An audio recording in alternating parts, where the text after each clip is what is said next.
2026 Rosenbauer Commander. This is our second Commander. We have a sister truck located at Station 291. This is going at Station 293. We went with the Commander cab because it goes ahead, allows us to have a lot of room in the front of the truck and carry everything that's necessary. That way our engineer and our officers are able to do their job. The MDTs are up there. All of our power hookups and everything else are up there. We do have everything available to the engineer and the officers from both sides of the cab. We do have our EMS supply cabinet. We run ALS engines, so this will have our ALS equipment in it, our drug bags, everything else such as that. Inside, outside, which makes it nice. You don't have to climb back up in the cab to go ahead and get that.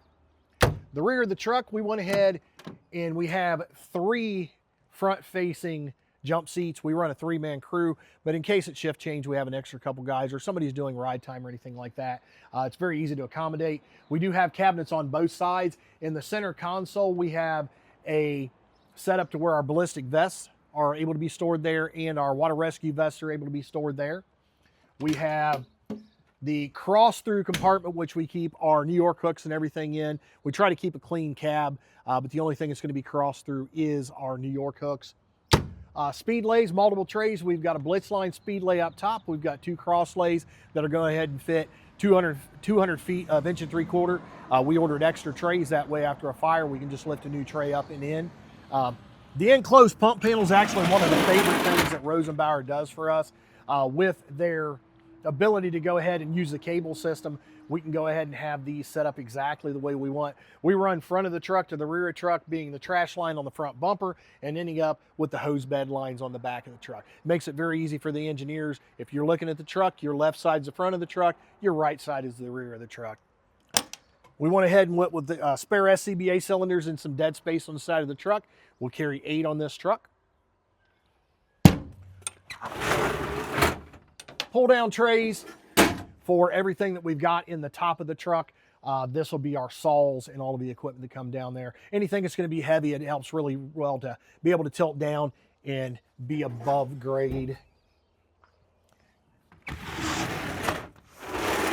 In the rear of the truck, we've got our slide out tray. We're in the process of going ahead and putting our hand tools on.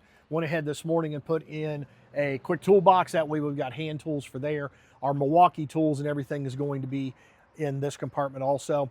One of the big things that Rosenbauer does that I'm a big fan of is having a ladder on the back of the truck to get up. It's a lot safer to go ahead when you're getting on the top of your truck to get up in your coffin areas and get up in your dunnage area. It's safer than climbing up vertically on some of the other trucks that we've had throughout my career. Hose bed, standard hose bed. We do have a blitz line coming off the back, an 1 3/4 line, and we've got enough room for 1,000 foot of 4-inch hose in there.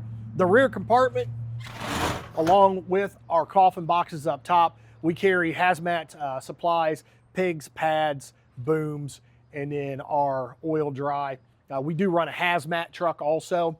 We went through with the ladders that go through the tank, which makes it very nice for us. We don't have our ladders outside exposed to the elements or anything like that. It's a very good setup for us here. Up top, we've got our hard suction. We carry 2 sticks of hard suction, one here and one in another compartment right below the stairs on that side. Makes it very easy to get them in and out. Also keeps them safe from the environment, the ultraviolet lights or anything that could break them down throughout the time of this truck will be in service. Coming to the officer side of the truck, this is where all of our extrication equipment is always on the officer side of the truck. And here we're going to go ahead and have our airbags, airbag controls. Our cribbing is going to be on this side of the truck. On this tool board, we're going to have our hydraulic tools from Hurst. And then we've got our oil dry right here. This makes it nice. It holds about 2.5 bags of oil dry. We cover a lot of portions of Interstate 70, so it's very nice to get a bucket down, go ahead and start throwing things down to where we don't have to worry about carrying multiple bags of oil dry that split open and cause a lot of debris on our trucks. Same thing as the other side. We've got our drop down on this side. We'll go ahead and put miscellaneous chains, other rescue equipment and everything in here. Makes it very nice. The other side of the truck, we've got 4 torpedo chutes for our SCBAs.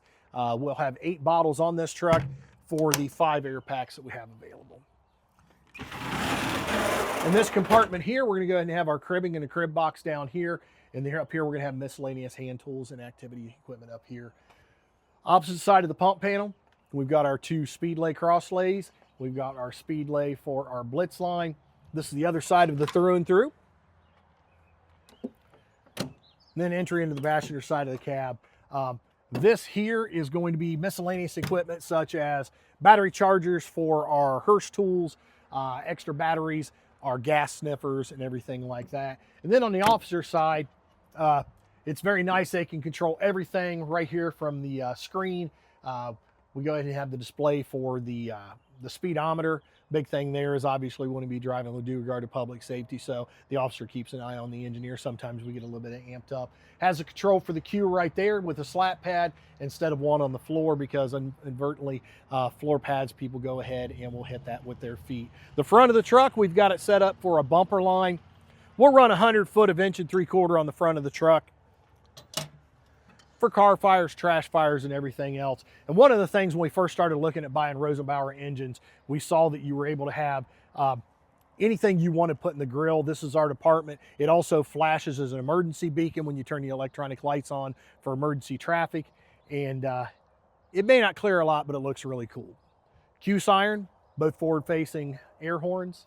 One of the things we did that we felt was pretty ingenuity, we found out when we went out to the factory, is putting a step here in the side with a grab handle to be able to get up on the front. We're washing the front windows off or anything like that. It makes it very easy for guys to climb up onto the front step and no longer have a fall or trip hazard.